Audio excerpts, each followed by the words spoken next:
This is the Aftermarket Radio Network.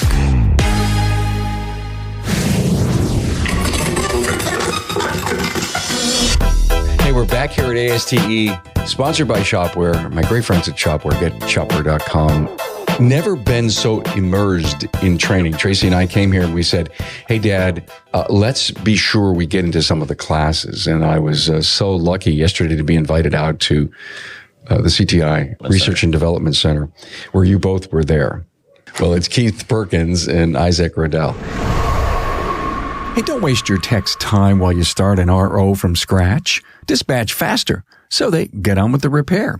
With Shopware's software-exclusive Expediter, your staff saves time, works more accurately, and speeds up service on the web at getshopware.com. Hey, plan to be at Apex 2023, October 31st through November 2nd. Apex will build upon the incredible success of Joe's Garage, a full 10-bay working environment. If you earn your living in the auto service aftermarket, then Apex is for you. I had this wild blast yesterday because you guys were doing open heart surgery on these vehicles. That's what I found so fascinating. You know, we're in the back seat. It was your daughter's Honda, I think, right? And Tracy said, does every back seat look like this, right? and you know, all the components, and you were showing us all of that. As I continue to go to these classes and, you know, understand these components, you're pointing them out to me and how they all work. So I'm glad you guys are here because I want to talk really about is training getting the kind of respect that we need to have. This was totally hands-on. It looks like your classes were full there as you were going from, would you have like 5 stations set up and everybody kind of round robin? What do you see coming out of the eyes of the students you're working with? The problem is it's the same students.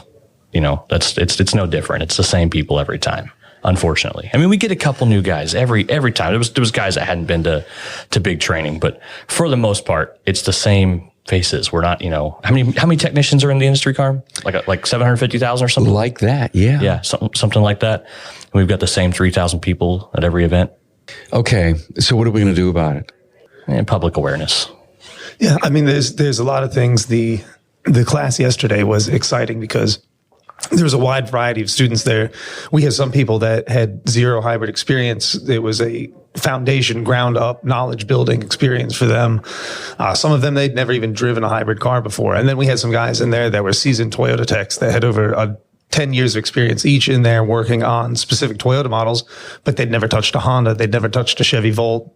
They'd never seen how the other companies provide support, service information, or anything like that. So for us to get that information out there, we really need to find a way to connect with these people that don't seek out training on their own, maybe corporations that don't have something in place internally to encourage technicians to take advantage of these opportunities. The majority of these technicians that aren't coming to these events are going to be dealership technicians, independent aftermarket chain stores, independent aftermarket stores that have never had any idea that organizations like IGONC or ASA or Milwaukee or any of these exist. And we have to find a way to communicate that to people who would not otherwise seek out that training because they don't even know it exists. And not to sidestep what he said, to give a picture to everyone of what was going on, we had 5 hybrid vehicles completely tore down to cells. And we were in different states of, these weren't cars that are undrivable. We drove those cars in, disassembled the cars. I say we. Isaac and they did all of the work. I pointed and said, over there is the Volt. So somebody has to be in charge. They tore them. They tore them apart all the way down to let's look at what faults look like. A couple of the cars are broke. And so they were real live situations. This was not a clinical little setup where everyone gets to see some handouts and we pass a battery cell around and everyone looked at. These were cars that ran and drove the day before and they were down to individual cells blown apart. Lithium conversion vehicles. They're real world stuff that you see. This is real training for technicians. They got to really do things. Worksheets step by step. Yesterday I sat in about an hour and a half of Carolyn Cocolette's class, and it was more about talking to technicians and or shop owners that you got to get in this stuff. And some of the stuff, she had one of the people from her shop in San Francisco there to, if you will, add color to the technology that she was presenting. But it wasn't like she was presenting technology. She was presenting, if you're not doing this, it's not hard. this is a real thing. Stop the excuses. Learn how to market your company. And, oh, by the way, here's the opportunities for Tesla. Here's the opportunities for all these other vehicles. Please don't be afraid of them.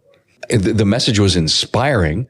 And yeah, there were maybe 40 people in the room out of 200,000 that should hear or get this message. And you guys are trainers. In fact, put up your hands in the audience. How many people own an Issac Rodell laptop? That's right.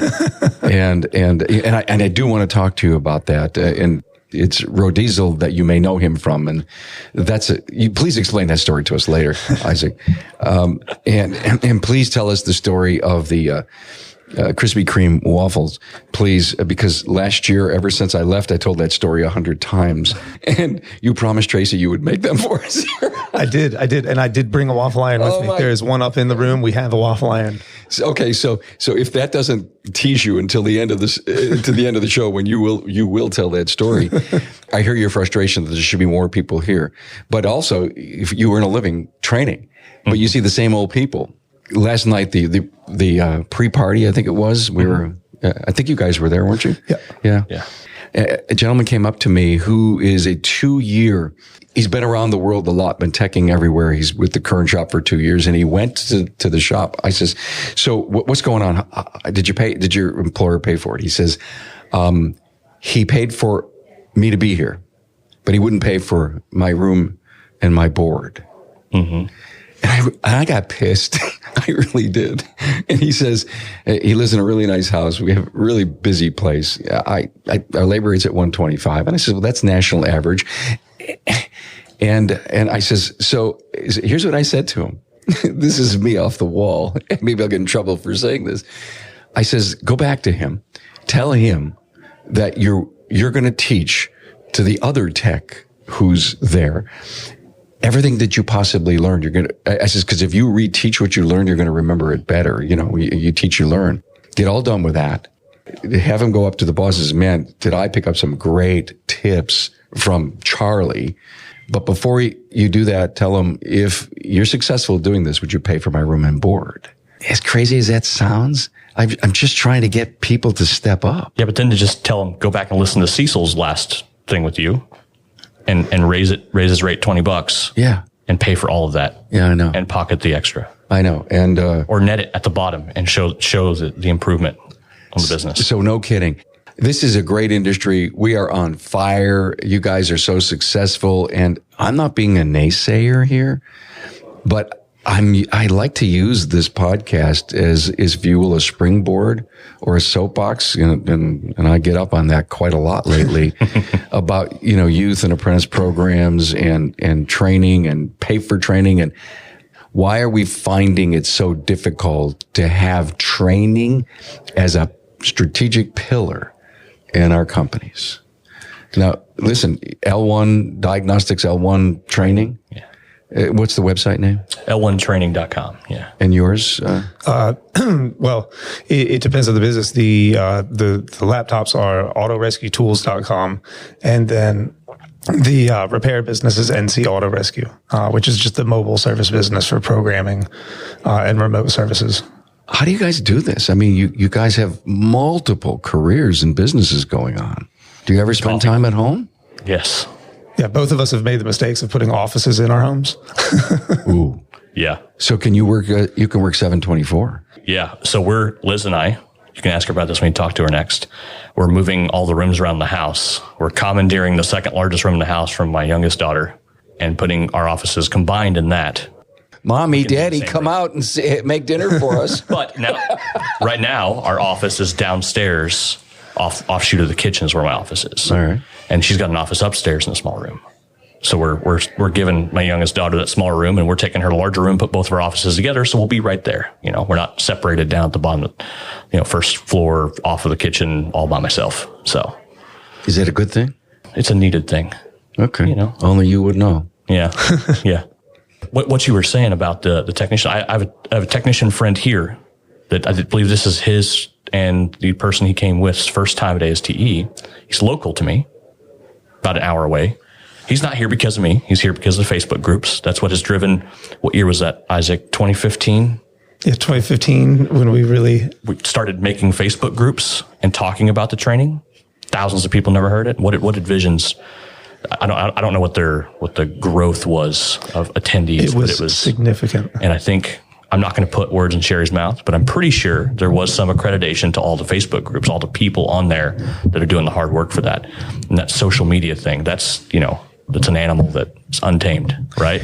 Oh, no kidding. I mean, yeah, that's the answer. Yeah, and maybe that's the recruitment tool. That's what we're using right now. But to what I was saying, the local guy here, they paid for his attendance and they're paying him to be here, but they did not pay for his registration. They didn't pay for his room and board.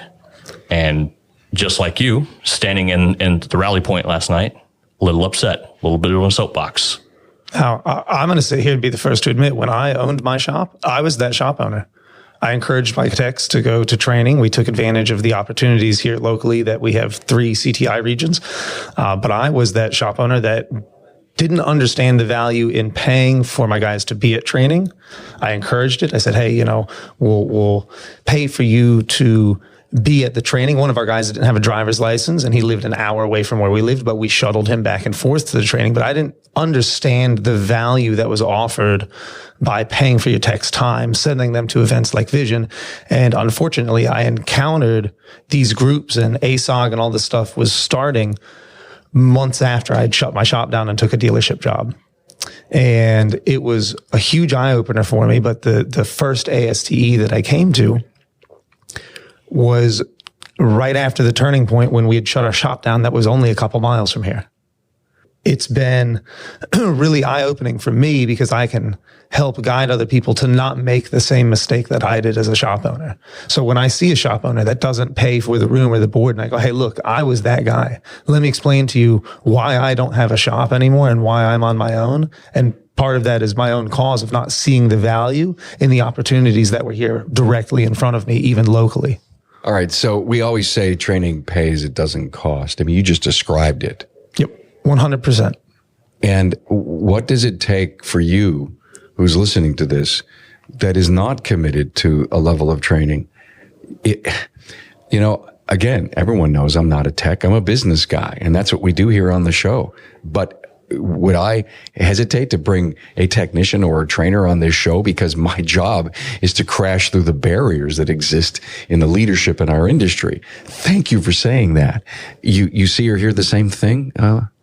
Consistently. I will say there's a good part about this of the not training thing. I've been getting some killer deals at shop liquidations at auctions. Oh. Yep. Killer deals. What are you buying? Oh, I just picked up a transmission teardown table and a big arbor press and a welder and You're hoarding? pennies Are you on the starting to dollar. hoard? Are you hoarding? No, shops are going out of business left and right in Tulsa. So I'm showing up to auctions and just buying up equipment for pennies on the dollar. Are you building a bigger barn? Yeah. That's perfect. So what from a non-technician's perspective, to hear the tips and the tricks, to see the guts inside. We say, oh, let's do an open heart surgery on this Honda that you had yesterday. It was fascinating to see. How many of our people out there have not seen that? Yeah. Well, and these cars, if you think about it, the first hybrid in the United States was the Honda Insight in 1999. So this is not new technology. In some of the research I've been doing when I built these classes, one of the papers that I read was from the Department of Energy from 1993 on how they were going to introduce hybrids and what hybrids are. But it's from 1993 that the EPA and the Department of Energy was starting to push forth hybrids. So we're pushing this technology back. We're 30 years out from the initial rollout now. So this is not new technology. I'm 36 years old. I was 6 years old when they were starting to push this. The GM EV1 and all that stuff. This is technology that I grew up with. Don't ask me to set a carburetor. I've done 2 of them in my life. But we want to play with high voltage. We want to play with hybrids. You want to learn about how not to electrocute yourself and how to safely operate and service these vehicles. I'm all in. I'm a little older. And of course, man, when it got cold, we used to sell choke pull-offs years ago. God. Anyway, I digress there. It's so cool here. I'm 36. I don't know what a carburetor really is. Maybe. And just push yourself 30 years ahead. Okay. No, just 20. You're 56. Will you ever say, I used to remember what an inverter did? I mean, will it ever change? I would like to think that all the people that have fears about EVs taking over and there not being internal combustion engine in 20 years, I would like to ease their woes. The hybrids are the future. Yeah. EV is not ready for full release in the sense of it's going to replace something else. What's the average age of the car now? 13 years or so? Yeah, 12 and some change. 12 and some change. And about every 2 years, it goes up 6 months. 2019 to 22, the production hesitations and hiccups along the lines. We're going to see the average age of cars push back another 6 months as cars become less affordable. So we'll say in 15 years from now, the average age of the car might be 15 years. Yeah. So then you're talking about cars that are being released now in 15 years. I would tell people, don't worry about it. We're still going to have plenty of mechanical repairs. There's nothing that's going to change. Your job is secure. Yeah. Suspension's not going away. These cars are only getting heavier and the suspension's being built lighter weight. We may go back to maintenance style services. We may sell a lot more tires. May sell a lot more, ball joints. We sell a lot more wheel bearings. We may not be doing as many internal combustion engine rebuilds for electric motors. There might be a hybrid that somebody decided, I don't have to change the oil in it because it said there was a plug somewhere. And they may make a mistake and cost themselves an internal combustion engine. But our job security is just that. It is secure. If you went to Apex 2022, then you realized the incredible commitment that Apex has to the service professional. Joe's Garage is your place with 10 working bays as you experienced real live working conditions. Also, the best tech companies from tools and repair to management software had their latest and greatest for you. You also attended technical and business management training with the industry's best and brightest. Now, work is underway to make next year's Apex 2023 have even more product demos, trending training, marketing, and social media support to help you grow your sales and profits. Remember, if you earn your living in the aftermarket, then Apex is the expo for you. Continue listening as we bring you the latest from Apex 2023. Save the date, October 31st through November 2nd, 2023. Hey, aren't you tired of being tired after a crazy day at the shop? Take the frustration out of your work by speeding up the processes that bog you down. Start a repair order based on a canned job. Check. Order parts from a menu that includes every supplier within seconds. Check. Now send all that information with photos or videos to a customer via a live chat on their phone. What? No, I'm not kidding. Check that box. Get an approval faster than ever so you don't tie up a bay for hours. Check. Hey, it gets even better. Once they see the summary of work they need next time, they ask you to fix 1 or 2 more items today. Boom, that bill goes up and you make more. Then, get this, they pay you on their phone before they even pick up their car. This could be your life, my friend. Talk to my friends at getshopware.com. Yesterday, Carolyn listed all the opportunities on these vehicles, including the newer EVs and, they chew up tires and alignments. And there was a slide she put up about this one bolt coming loose on the suspension of a Tesla. And she goes, guaranteed if someone comes in, you're going to want to do that repair. The depth of opportunity is not being learned. Maybe we as the media or you as trainers aren't doing this, but I know you are. It's a great point. Please don't be afraid of it. Now, I know you own a hybrid. Do you own a hybrid? Yeah. Okay. She pointed out, please go buy a used hybrid. You can't imagine how inexpensive they would be to buy one that maybe needs some TLC, right? And learn it and take it apart and have fun with it. That is the number one thing that I would encourage if you're listening to this would be buy a 2005 to 2009 Toyota Prius. Yep. With a stolen catalytic converter or a bad high voltage battery. Yep. I have never paid more than $1,600 for a Prius or a Civic hybrid. And I think I own 7 or 8 of them right now. We just collect them like our kids collect Pokemon. Because they need a $2,200 catalytic converter and they need a $4,800 battery. Wow. They're about $3,000 now from Toyota, right? So the actual, we went over that yesterday in the class. Aftermarket batteries that are remanufactured that are I would say not recommended. Aftermarket batteries we found range anywhere from about $1,450 to $1,950, depending on your choice of aftermarket remanufacturer. The genuine Toyota battery that contains brand new modules and a remanufactured or a used case, but all the guts are new. All the cells are new? All the cells are new. That is only $1,650 from the dealership.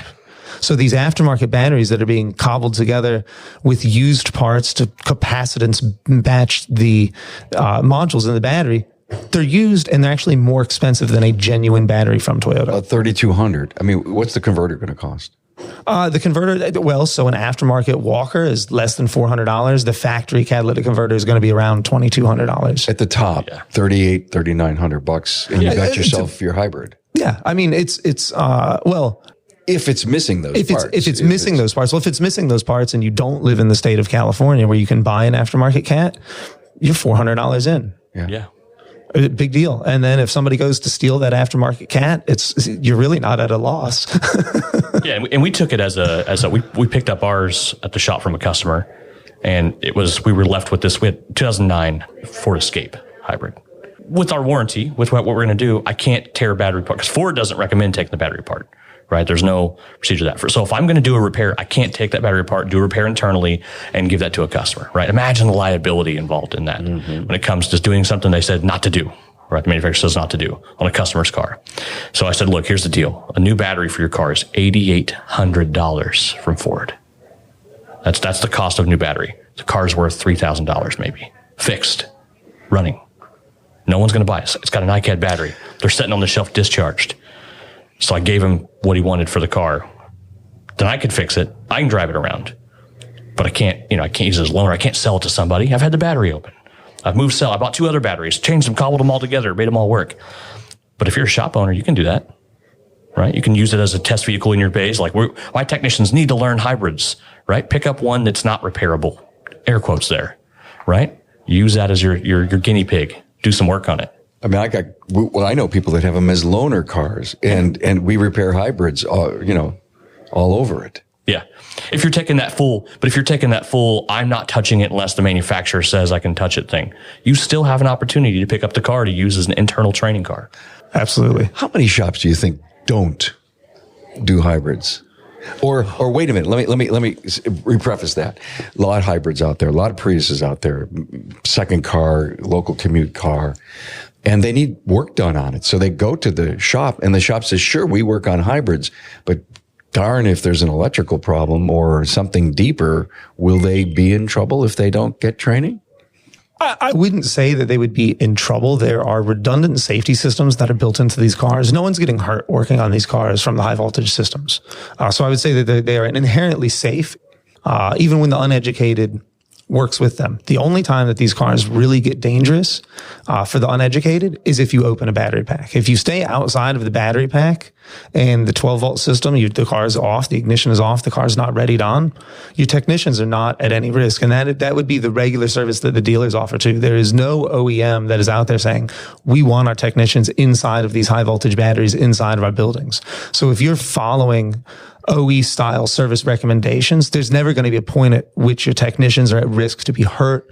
Your technicians are at risk to cause damage to the vehicle. The worst thing that they could do is not power down the vehicle because it was in start stop mode and then change the oil and the car starts when there's no oil in it. That one could be a big oopsie, but that's pretty much the worst case scenario. Yeah, we've heard that. I've heard that. It's happened. Yeah, there's a bulletin, right? There's a written Toyota bulletin about placing the key at least 20 meters from the car. Yeah, and it's really, you and I both know oscillators. You can take the keys and only put them a couple feet from the car, and you're perfectly safe. So remind me what happens. You've drained the oil, and something cycles.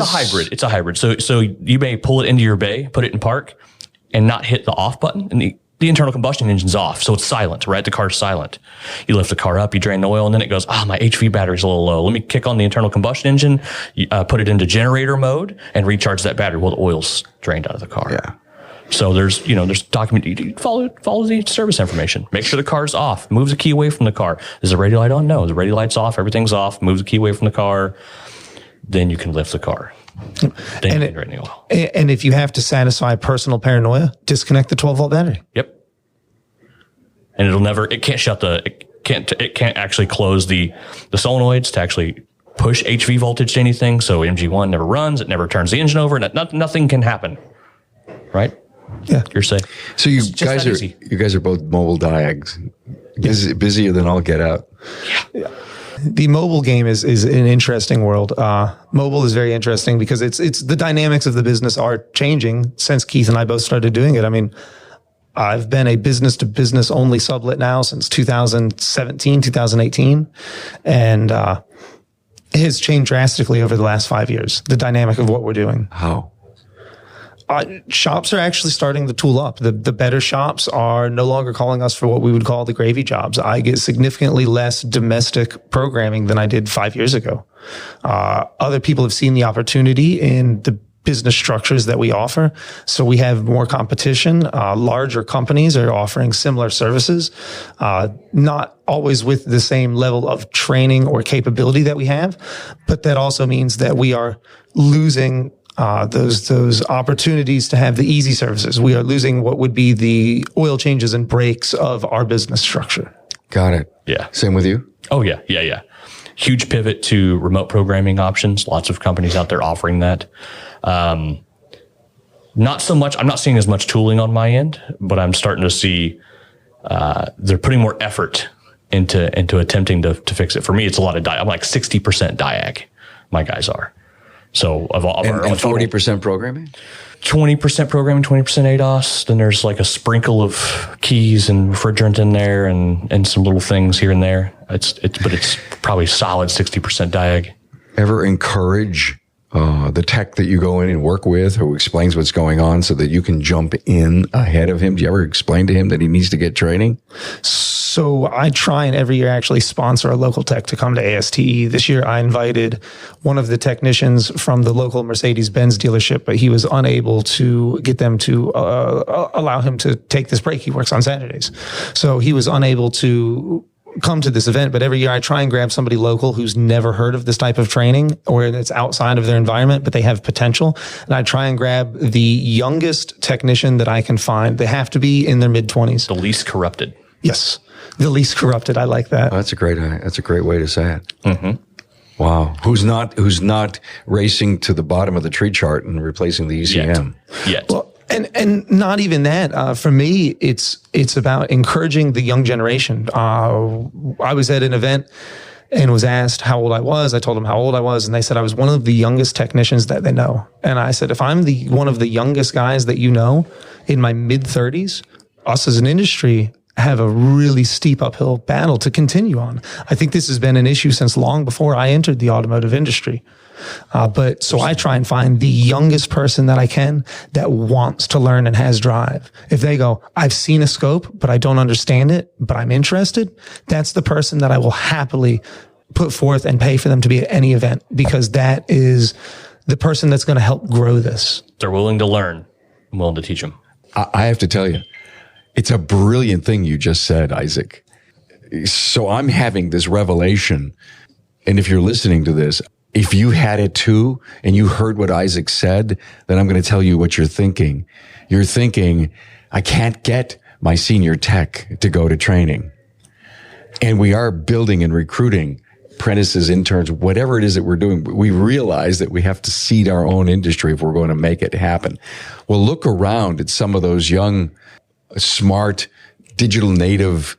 If the senior guy won't go, I'll bet you $100 that the young person in their 20s, early 30s would jump on training and then come back and end up becoming the smartest guy in the bunch. That's the hope and the goal. I mean, and to inspire a future generation.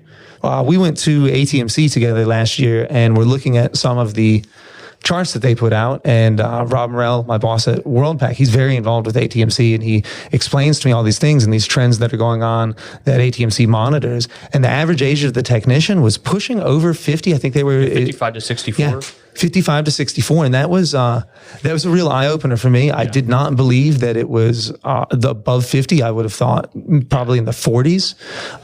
I think it's 20-something% of all technicians in the field are 55 to 64, and then another 20-something% are 45 to to 54, right in there. But that's staggering. That means we need to inspire young people. What are the generations? My daughter's about to turn 16, and her generation, I don't think cares about owning cars. They want to summon an app on their phone.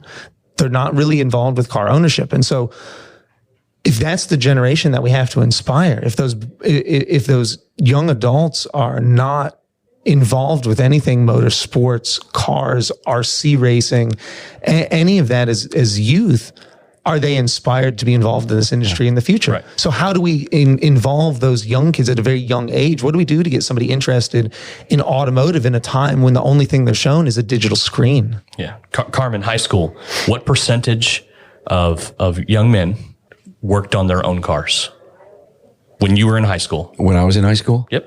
That was a long time ago. Okay. So 90-something% of young men worked on their own cars. I would say. Right? And we had shop class too. Right. Everyone listening, think about when you were in high school, what was your percentage? Isaac and I will tell you, it was a handful of young men and or women that were interested in cars that worked on them. Right? I hate to exclude the female part of that, but just statistically, it's a male dominated industry, right? Whether it be social norms that push that, or biologically something happening, with working with your hands, dexterity, whatever. But just think about the percentage of individuals that worked on their own car in high school at your generation. And I believe that they still exist, but we've not had a chance. Who's told this story on my show in the past? Carmine used to tear apart the toaster and the wash machine, and then I put it back together because Mom said, right. And I love to work with my hands. That's why I do what I do. Now I own a shop, a very successful peer in the industry. And you go back and you think of all that legacy. If what we did back in the day, we're working on our own vehicles, we were hot rodding, and we were doing anything and everything with vehicles. And I'm inspired. And you go back to what you were just saying, Isaac, the young people and the app. Well, today's class, there's an app for constant learning in our industry, a mentor-mentee. If you have a mentor-mentee, assessments and training, and it's an app that the young mentee would be part of, and then ASE doing their continuous recertification on an app. I somewhere in this whole mist, we're meeting the call for the younger generation. And I guess this is a marching order to anyone who owns a shop that look around. You've got some young people. Please pay for training, time off, room and board, and let them come back and inspire the rest of your people. Yeah. A shop owner who does send their technicians to training sent them to one of the events that we hosted in Tulsa. And he said, this guy has not been this excited about something in a long time. And it wasn't anything that I did, right? I fostered a networking environment. It was more the fact he met other people that had the same burnout level that he had, right? And it kind of restarted what was going on. This was pre-pandemic, right? So this was, training was still happening, but it was kind of local. This was from Kansas City, come down. It's a 3.5 hour drive. They're good. So, but I think my big part of that is the barrier to entry for us is we still have the social thought process that this isn't a good career. This isn't stigma. It isn't technology. This is still for, we still have guidance counselors saying, well, if you're not really that good at math or science, you can go work on cars. Like I can't use that guy. No, I have to have the analytical thinker, somebody with critical thought processes. You just gave me a great idea. Tracy, we need to do an episode that specifically plays to counselors and principals. No. You need to go get them and have them on, and not ones that that are involved in industry. Right. You need to get ones that have nothing to do with the industry and ask them, what is your outlook on our industry? That would be scary. Right. But who did that? Somebody did that with they had a panel up on a stage, and it was somewhere in We did 3 episodes with that. Bob Cooper. He asked consumers, and then he brought those sound bites, and we came on and talked to them. Oh my God. It had me. Do you know what I'm talking about, Isaac? No, I don't. Oh, he had 3 people up on stage and they don't know anything about our industry. What do you think technicians make money-wise. Yeah. And one thought we made great money, one thought we made okay money, and one thought we made no money. Yeah. Well, Like one of them 30,000, said 70,000, 140,000. One of them said minimum wage. Minimum wage. Yeah, minimum wage. Oh, but one of the his big soundbite said okay, and then he just left it at that. And I was like, "Oh, what happened?"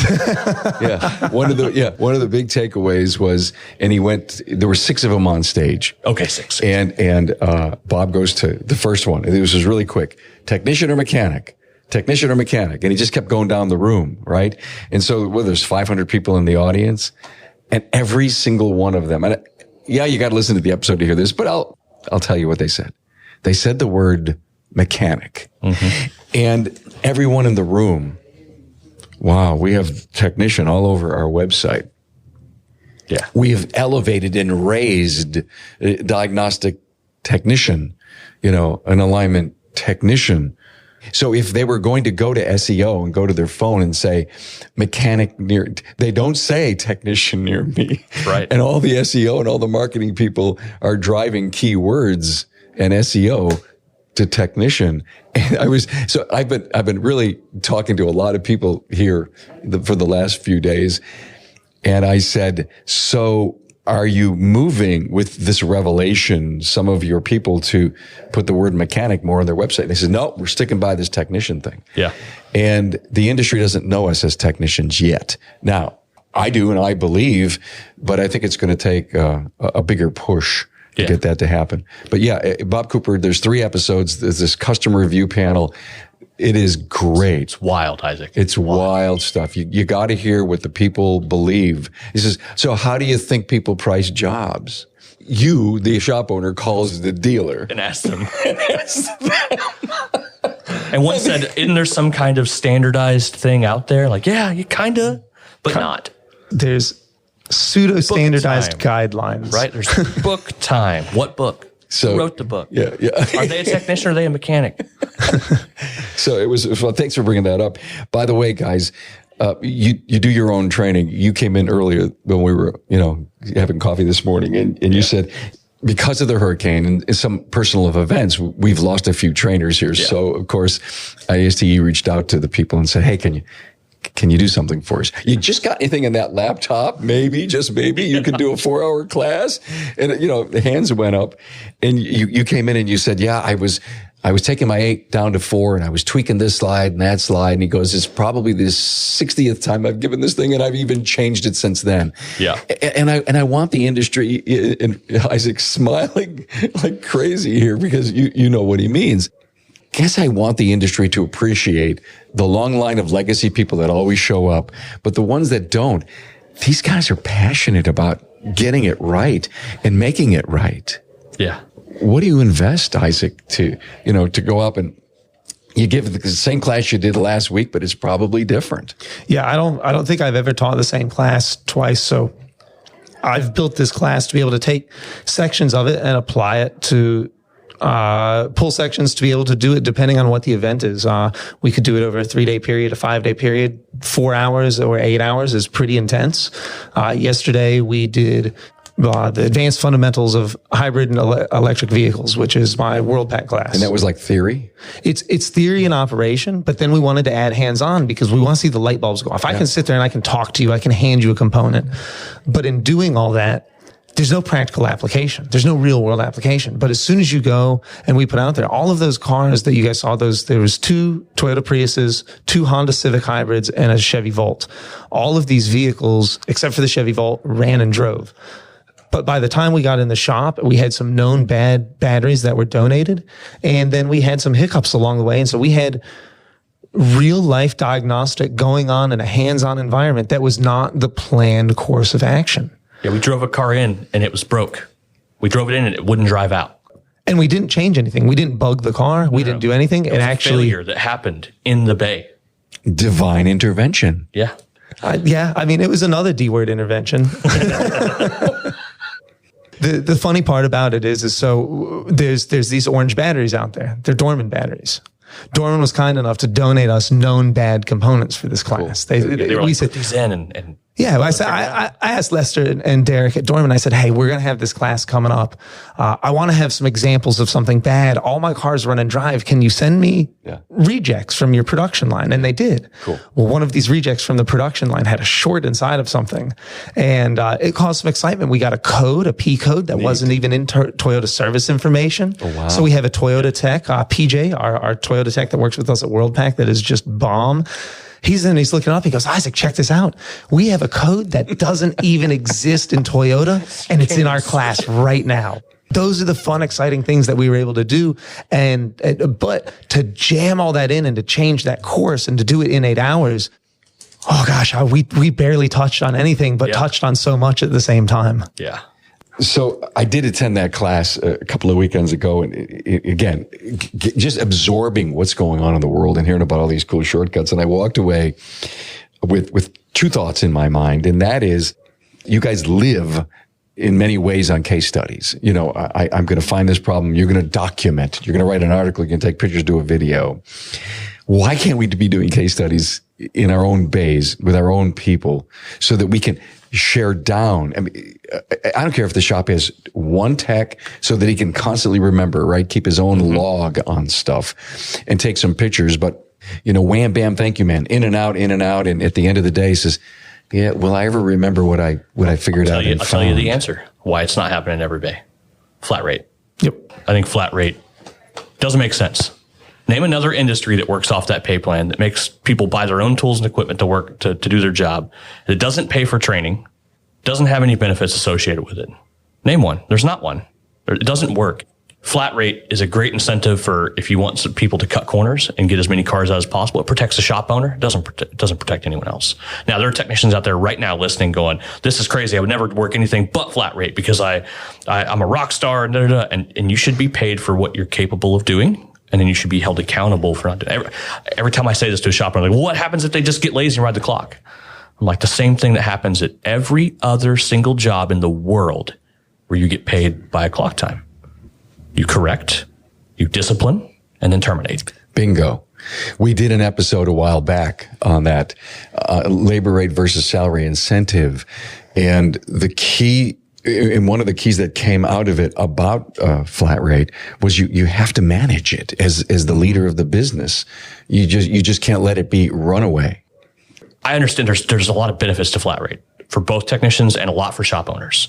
Okay, but if you want your technicians to learn from something and actually have beneficial interactions with a broken car to be able to use that later, they need to have time to absorb that information, go back and go, how could I have come to this conclusion quicker? And then they need to get paid for that.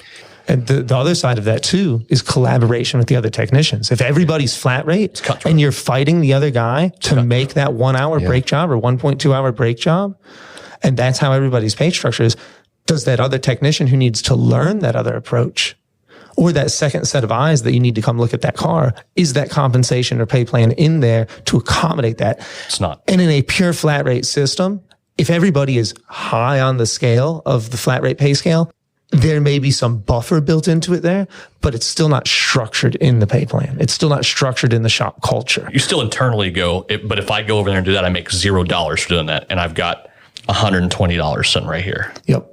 Cars are too advanced for you to not do that. We can talk about this for 2 hours, this whole thing. I want to go to the word practice. One of the other things I walked away with was practice. Are you encouraging your people to, listen, go tear something apart. Now you've just had your hands on something. It's got to be easier so that you can continue your learning process? Absolutely. Yeah. But are you doing it enough? I mean, are you making a significant challenge during the class that, you're going to learn a lot here today, but if you don't put it to practical use, guys, it's going away? Just shy of finding them a Prius, I will push people to get Priuses and do exactly that.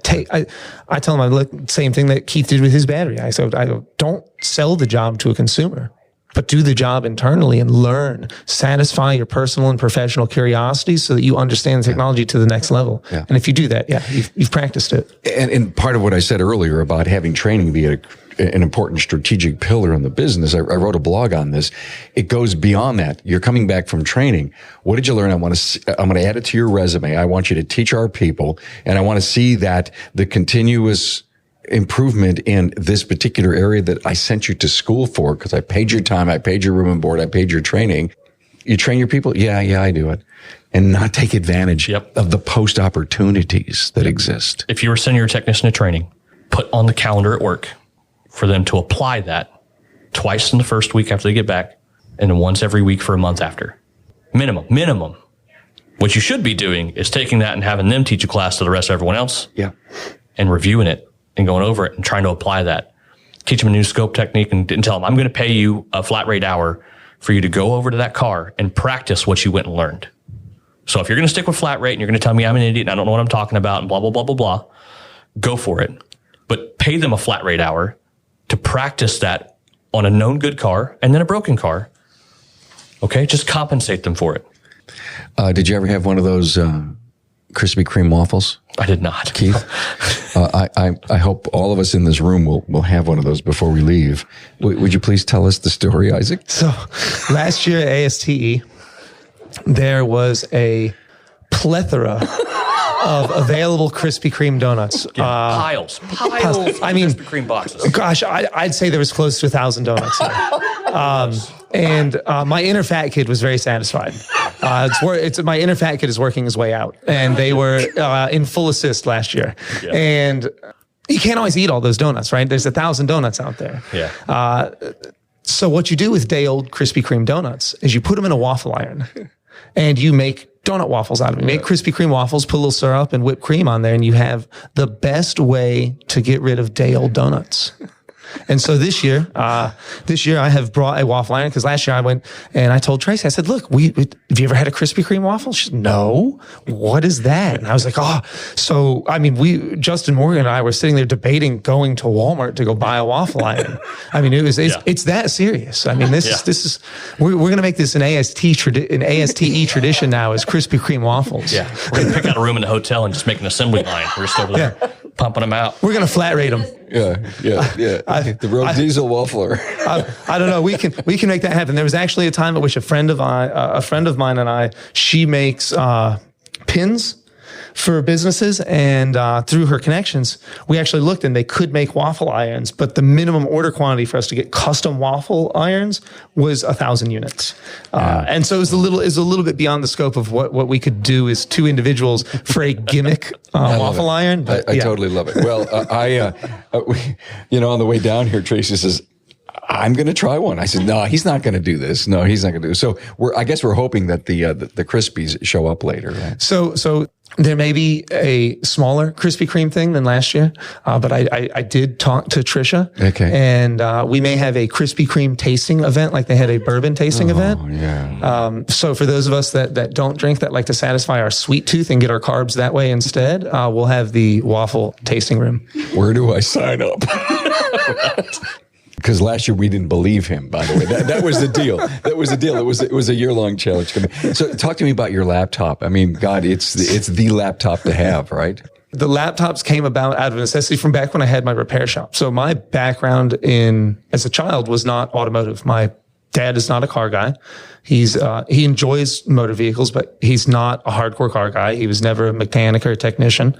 My dad was a radar technician in the Navy during Vietnam. And then he got out and, he was with us our whole, growing up, but not into cars. And I was not receptive to cars as a teenager, like I would encourage people to be that I would want to work for me. So the laptops came out of necessity. So my background was in computers. I built computers and guides for computers when I was in middle school and high school. And then when I had my repair shop, I was finding that I had to send things to the dealer often. Then there was a guy that came around, and he was a traveling sales guy, and he had some issues with the computer, and I fixed his issues. And then he was like, man, do you think that you could build something that would actually work and do what I'm trying to do? And I said, sure, no problem. And so I started building these computers. I don't know what the year before we all met. So that's 2014, 15. Yeah. Were they desktops? No, they've always been laptops for the purpose of being around the shop. Now, so these laptops that I build, they use the OE software. They are built and partitioned out so that there are no software conflicts, because there are a couple software conflicts that create issues. And then these laptops are built specific to the shop's need using all legit OEM software. We encourage everybody to do everything as legit as possible. We want everybody to sign up and become a NASTF VSP. So part of the process for me building a laptop is to encourage them to get their VSP so that we could set them up to do Volkswagen, so they could do keys on other vehicles, complete parameter resets on Fords. So we build a laptop and they support 20 plus brands on a single unit. Most of it is J2534 compliant. So you can use it with a J device that came with a tool you may have already purchased, or you could purchase a separate tool like a Cardac 3, and start programming. About 80% of the vehicles to 85% of the vehicles that are going to come through your shop is a general repair, non-Euro specialist shop. When you get into the Euro side and the European specialist stuff, you're going to need more specialized tooling because it's not going to be as compliant with pass-through devices. But it's still well within inside the reach of every business that is encountering these. And when you're talking CAN-based vehicles, 2006 and newer, that's where Keith and I's businesses really started to shine, was that these vehicles, when you replace something, it needs to be programmed more than likely. You can't put a window switch in a Chevy truck without programming it. It's a module. So for that, what I'm trying to do is make the technology accessible and affordable for shops. I don't want to put myself completely out of business programming. I mean, that's what Keith and I do for a living, but at the same time, Keith provides the training. When you purchase a laptop through our company or through Advanced Auto, you get access to Keith's the L1 training, J2534, that's involved with it, because what we want is we want you to be fully encompassed in this. So we don't want you to go in blind. You're on that laptop. Yeah. We got links set up, and then we set up an account for them. It comes with the purchase of the laptop to get access to. Nice. I don't want technicians and shops sending cars to the dealer. We can do it. We have the capability. You can invest in the tooling and you can do it, and you can say yes to almost every job. And then you can also do, Keith and I have learned to specialize in doing jobs that the dealers can't do. When the dealer says no, we can often find a way to say yes. It may be less economical, but it's more economical than replacing the vehicle because it cannot be done. Right. No, it's not going to be the same price as what the dealer told you. I'm sorry. Yeah. But it is going to be a repaired vehicle that you can continue to put in service. And why is that? Because what's the fees? What ranks that up higher? A lot of it right now is availability of part. So you need to put a new engine control module in your 18 Suburban because it needs to be done. And the dealer says, well, they're nationally back ordered. We have 20,000 on order. We're not going to get any till at least 2024 is when the next silicone shipment to Taiwan, if they're still a country, when it happens. Oh, and used ones can't be done because this system's set up. There's an immobilizer architecture in this car that disallows the use of a used module. It's a one-time use module, right? So for us, we saw that as a huge e-waste problem. Like, not only do we need to fix the cars, but we have thousands of modules that are just thrown away in trash. So we'll find a way to make that work. So we found methods and methodologies and tooling and equipment to make that work, make that accessible, make the training accessible, make it known that, hey, you can do this. You can provide this service to your local dealer that cannot do the job.